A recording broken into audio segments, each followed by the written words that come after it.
was Fanny Lye. She'd only known the land till the day the strangers came, turned that whole world upside down. Who goes there? My wife, sir, she's exhausted and cold. I'll allow you to stay.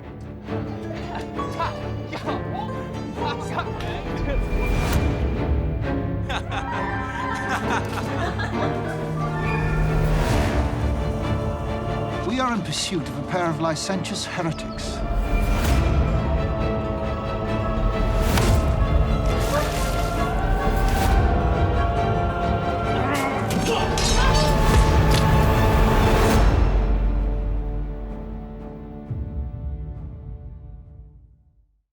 Welcome to this BFI at Home event. My name's Kaleem Aftab, and I'm here to present Fanny Lye Deliver'd. We're here tonight with director Thomas Clay and the actors Charles Dance, Freddie Fox, and Tanya Reynolds. And if you enjoy the event, please make sure you watch the film, which is currently available on the BFI player. Thomas, you're always a good place to start. Why did you want to write and direct a film about the English Civil War? I read Christopher Hill's book, The World Turned Upside Down, a long time ago, and I've, it's kind of inspired me to want to make a film about that period for a long time. But I couldn't find the right way in. So in the end, the eureka moment was thinking that I could combine the 17th century with a Western and make, I call it a Puritan Western. Once I had that idea, then it all started to flow from there. And once you decided on a Puritan Western, you needed your Puritan. So did you immediately think of Charles Dance for that? When I was writing it, I didn't really have kind of anyone specific in mind when I was writing the script. I mean, when we heard that Charles possibly would be interested in playing it, then that was an amazing moment. Yeah. Charles, do you remember what Thomas said to you about playing John Lyle and why you wanted to be part of the film? I spoke to Thomas on the phone after I'd read the script. And having read the script, I thought, yes, I really want to do this. And I thought, well, this is looking good. And I knew that Freddie Fox was kind of in the running. And I didn't know anything about Tanya, but I knew that Maxine Peake was going to be doing it. And I was offered a vast amount of money. I mean, really, beyond my wildest dreams. And I thought, yes, okay, well, it's all falling into place. I will do it. Freddie and Tanya, were you offered vast amounts of money to play these very liberal? I think we should explain that you come into the film as these two characters who are very sexually liberated and enter this puritanical home. Can you tell me a bit, Freddie, about playing Thomas? Yes, certainly in an enormous amount of money. I'm still living off the proceeds of that film. In fact, I've made a bed out of the banknotes that I was paid for it.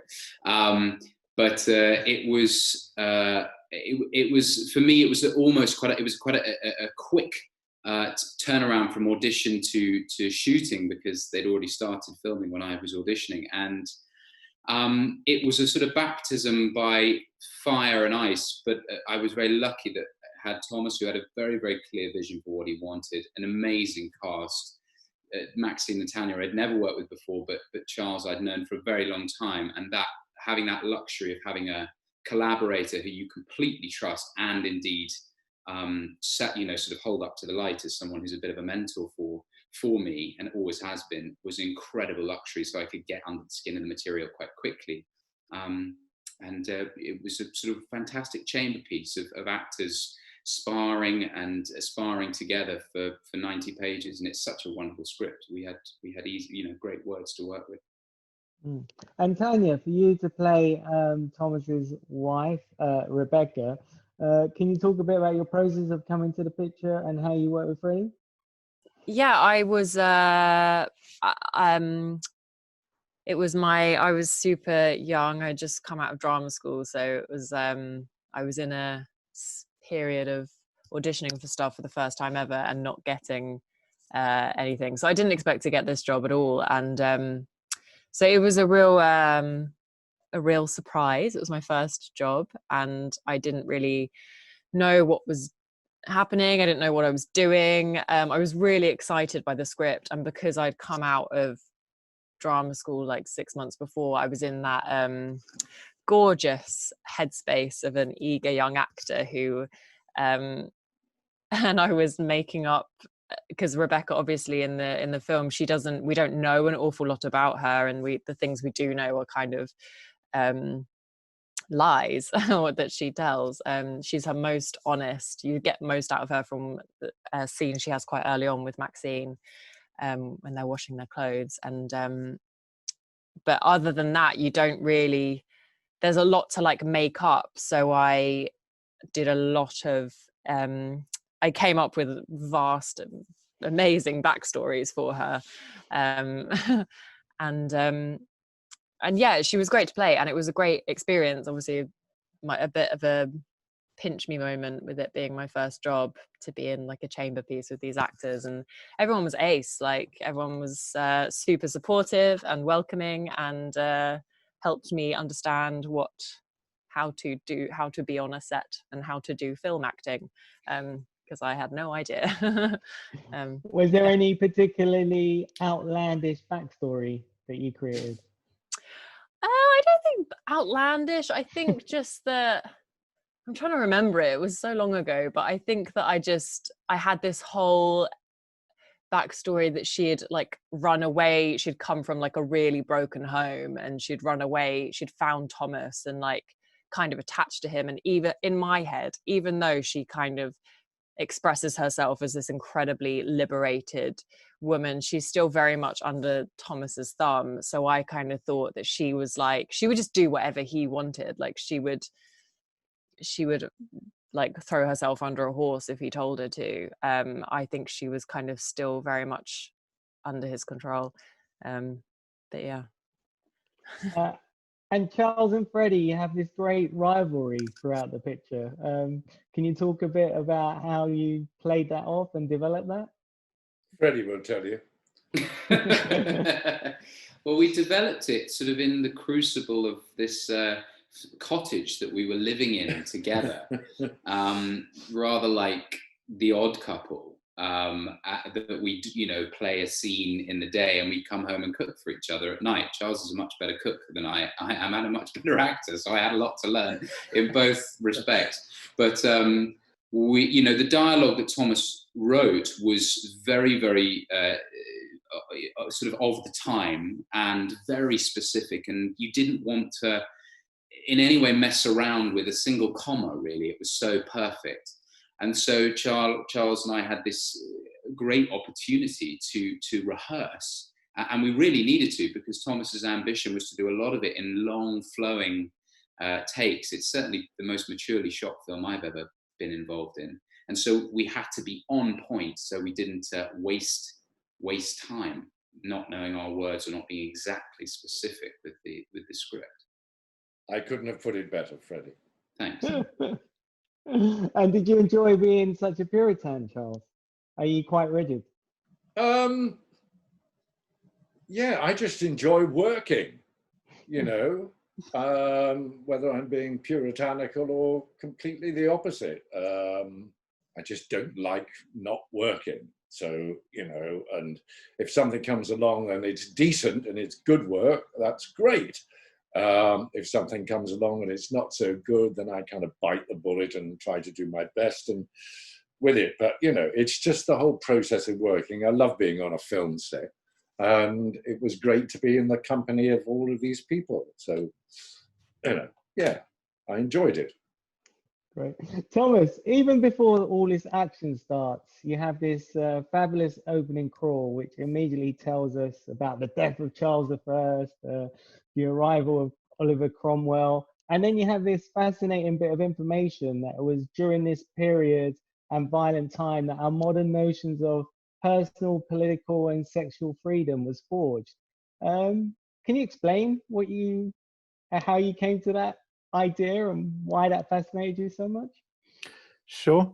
Well, you had a combination of two things. The portable printing press was invented, and the government lost control of the country for a period of I guess about 5-6 years, and during that there was an explosion of voices coming out, these pamphlets being produced, people expressing very radical philosophical political ideas, and from that we have the ranters in particular, who are the focus of the film, very, very kind of forward thinking, which then led into the Quaker movement.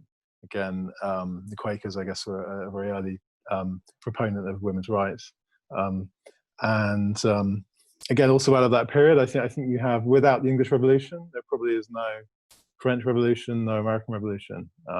So although ultimately the forces of the City of London kind of took control again and brought back Charles II, and it failed in a way, the ideas carried on and continued to inspire and cause great change. And then when we get into the action, it all pretty much takes place around this one house, which is a fabulous set. Was that set on location? Did you build it? How did that come about? Yeah, I mean, it was a field on a farm. It's a little bit south of Bridgnorth, and we built it from the ground up. Yeah, mostly using period construction techniques as well, and real materials. So when you say period construction techniques, what does that mean?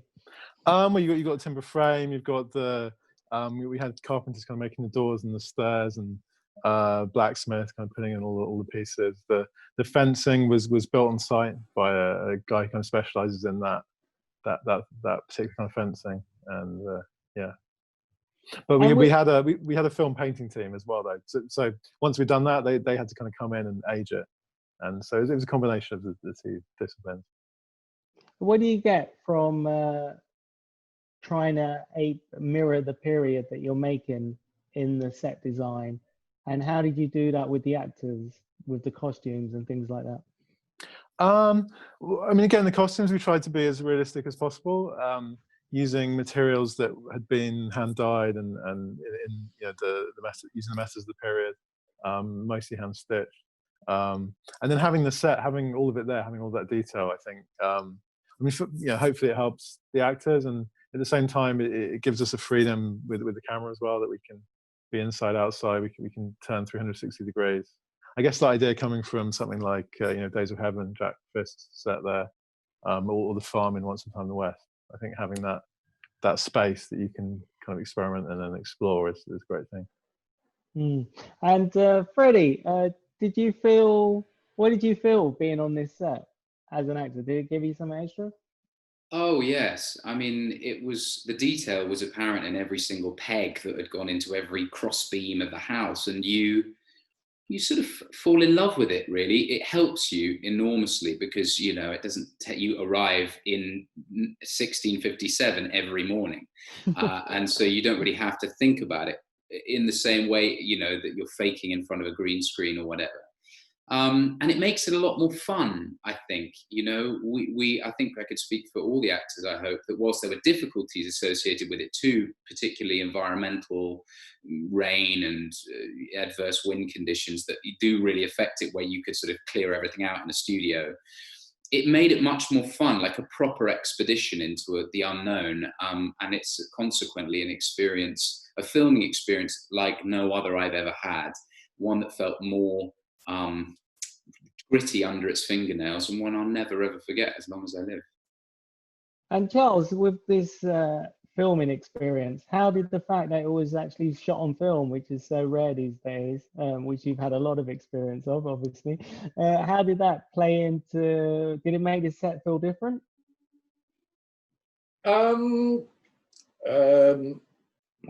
Well, the thing is, with digital filming these days, actually, in the hands of the right people, you can make digital filming look exactly like 35mm film. You can. I mean, there are no limits to it.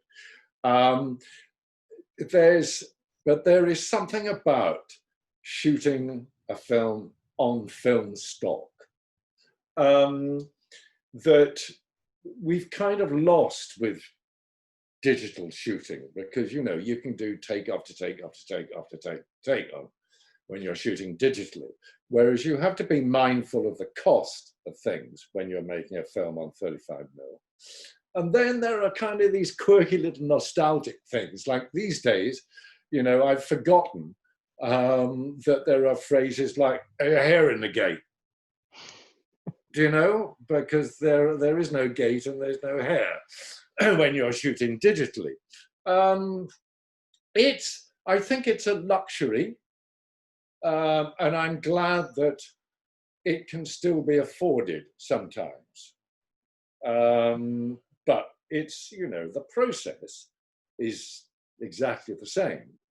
But you can just do many, many more takes, and you can cover your arse more when you're shooting digitally.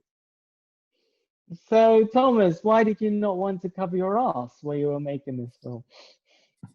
Well, I mean, I have to not entirely agree. I think film does have a different quality to it visually. I think the grain, the flesh tones, the color, the dynamic range it still has a little bit of an edge on. You can digital. emulate all of that, Thomas. You can. Yeah, but the sensors that they use, and still they're over 10 years old now. They haven't managed to kind of improve. I'm sure it's coming, but I think that it's still not quite there. So I think there's a kind of aesthetic reason for doing it. And then cost-wise, I think when you say that it's the same process, I think that's the thing. I think it doesn't make a huge difference to the budget. It's most of the money is going on other things anyway. So I'm not sure. I mean, my film before this we made for the whole film cost 150 grand, and we still managed to shoot that on 16. So it can be done on a lower budget too. Although maybe not these days. I mean, that was quite a while ago now. Yeah, from what Charles said earlier, that wasn't even his fee, was it, this time?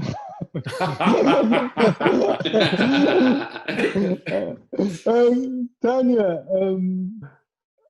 Thomas mentioned earlier that this was a period what he sees now as the birth of women's rights. Did you do a lot of research in terms of your character, Rebecca, around women's rights, or did you see yourself more as in the kind of spear of Thomas, the character? Yeah, I mean, the research I did was just kind of, just around that period, because it was a period I really didn't know very much about before the film. And I think Rebecca is an interesting character in terms of that. Because I think that it's hard to know, because she's so silent in the film, and you kind of have to, I projected a lot of things onto her, and I kind of like I said, I made up my own backstories from the evidence that I could glean from the script, and it just seemed like, because she's so silent, and the women still don't really have much of a voice. Well, they don't have a voice in this film. They didn't have a voice at the time when they were in the company of men. So I think that with Rebecca, I kind of saw her as she is literally in the film, like she's governed by Thomas, and you kind of don't see you don't really get to see her breaking away from that very much. And I think that her deliverance would have come afterwards with Fanny, once they've spoilers. But once Thomas is out of the picture, I think that's when she kind of can fully be free of male oppression. And Thomas, was this for you when you were writing Fanny the character? Where did you see that drive from in relation to women's rights? Even though she doesn't talk much, she does have tremendous strength, and she does see a bit of that with the strength of Rebecca, who's silent and stoic. I guess I'm drawn to these characters who observe rather than opine. So throughout the film, she is, as you say, she's watching everything that's going on. She's listening to Thomas, listening to John, and forming her own opinions. And then I guess you kind of have the reveal later in the film, we start to see her, the result of that kind of coming out, as she begins to express herself. Yeah. And how did you see Maxine as being right for this part? I gather she came on quite early in the picture. Yeah, but I guess, yeah, almost a year before we started filming. I mean, we met up and quickly learned that Maxine had a passion for that period of history, and that she, we had the same ideas about kind of how the film should be made, why it should be made. I think the idea of kind of immersing her in that world was very appealing. So it felt we were on the same page from the beginning. Yeah. And Charles, you have spoken about knowing that Maxine was on board. That was an attraction to you. What did she give you as an actress, and how did you work with her? Well, I hope I worked with her in the same way that I work with everybody.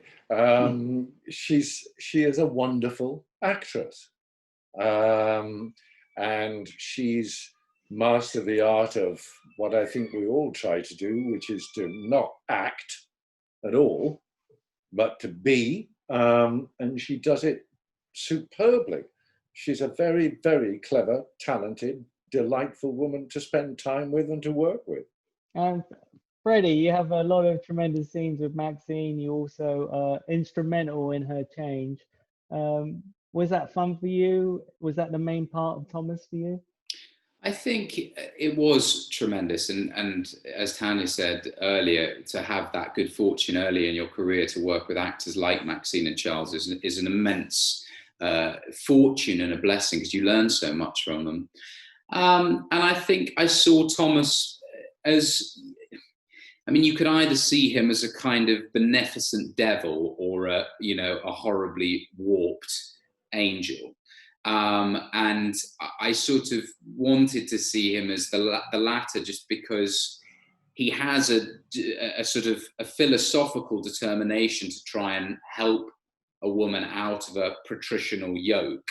But in doing so, ends up becoming as great a patriarch as perhaps the person he's trying to help her deliver from. And then, of course, inadvertently, I suppose, is the catalyst for her delivering herself.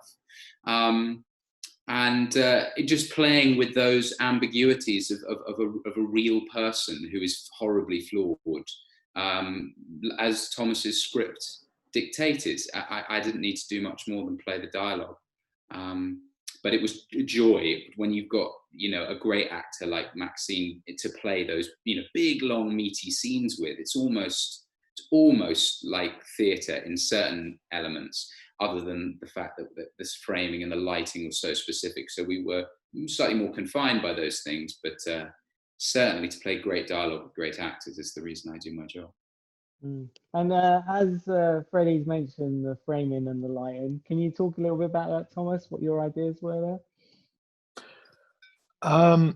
Yeah, I sat down with Yorgos before we shot the movie. We were trying to find a kind of references, I guess, that we could both agree upon. And I think the film in particular that we lighted on was Heaven's Gate. Just that the particular kind of quality of the light, the use of backlight, the mist and the smoke. And Days of Heaven as well, to a degree. He always calls it American style. So we kind of, from there, I guess the lighting, to be honest, is kind of his realm. So I think once we got that touch point, then we kind of went from there. And in terms of calling one of the characters Thomas, is that because you saw yourself in that character, or how did that come about? I don't know. I guess I try and kind of put a bit of myself in every character I write. I think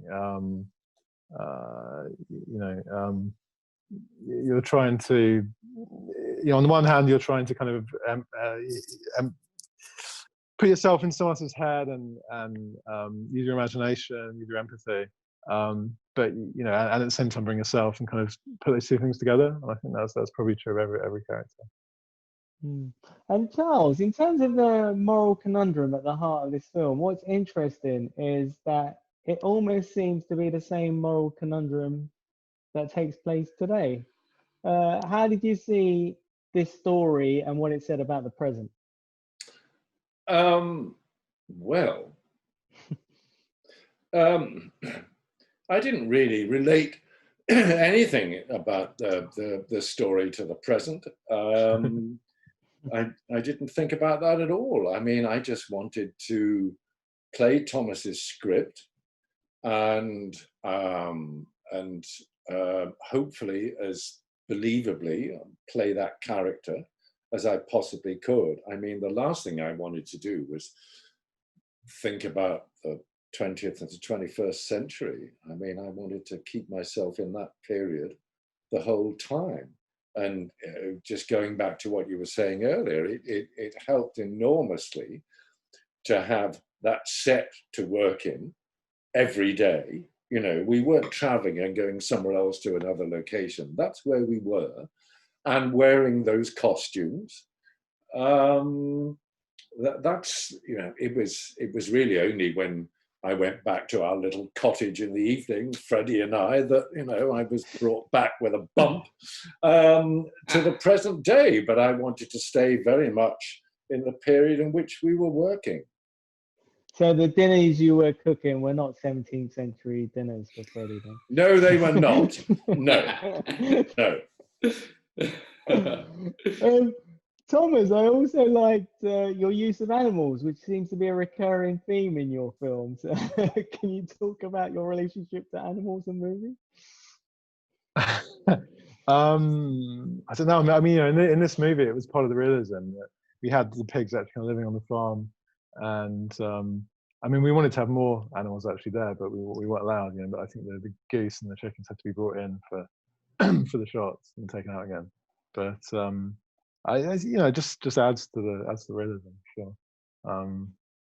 And did you have the animals on set? Were they playing with the actors, or were the actors playing with them? The pigs, yeah, the pigs. The goose actually, there were 3 different geese. So there's a, I guess you could say, like a hero goose, who's the one who actually does the walk, you know, in that long shot. And then there was the regular goose, which was called Juicy Lucy. She was the one who was used for most of the rest of the film. And I think there was, the hero goose had a kind of double. It was like a stunt double goose who was then used in those scenes to kind of tempt the hero goose across the screen. So 3 geese, yeah. Awesome. We're kind of running a little bit out of time, so I'm going to throw this over to any of the actors who want to answer. In terms of the costumes, Thomas already has spoken about how he tried to keep them real, and the dye that was used was the same dye. Did you enjoy wearing them when you were wearing them? Thank God for Velcro now. I mean, you know, they look fantastic, and it's an interesting experience, wearing clothes that, you know, are made out of the same kind of fabrics and dyed in the same way. But, you know, when you've got a jacket that's got about 35 buttons down the front, you think, give me Velcro, please. You know, we're in the business of pretending. But if it helps an audience immerse itself into the period in the same way that it does us, then fine, I'll do up 35 buttons, but I would rather have Velcro. That's just the way it is, isn't it? And It is. finally, a final question for you, Thomas, is not only did you write and direct this film, you also did the score. I mean, is there anything you can't do? Can you talk a bit about doing the score and why you, the type of score you wanted for this film to give it that kind of Western feel? Yeah, I mean, I ended up doing it. It wasn't intentional, but yeah. I mean, I you know, I used to write music, I guess, about 20 years ago, and it was a nice thing to kind of get back into on this. And I guess, you know, I wanted the score that had themes and leitmotif, and you know, I guess a kind of 70s, 80s feel to the score, which is something that not a lot of people are writing those scores anymore. So it was very hard to find someone and be sure that they would really be able to pull it off. And then just during that process of trying to find a composer, then the music started to come into my head, and at that point it was impossible to stop. Really, I had to keep going and do it myself. Awesome. Thank you so much. And thank you, Charles, Freddie, Tanya, and Thomas for being here. Just a reminder that you can watch the film on the BFI player. And this was a BFI home event. Thank you all. Thank you. Thanks. Thank you very Thank you. much. Bye-bye. Bye. If you enjoyed this event, please consider donating to the BFI. They are a charity and their venues are closed during the lockdown. So your support helps keep them going during this period of closure. Thanks for watching and good night.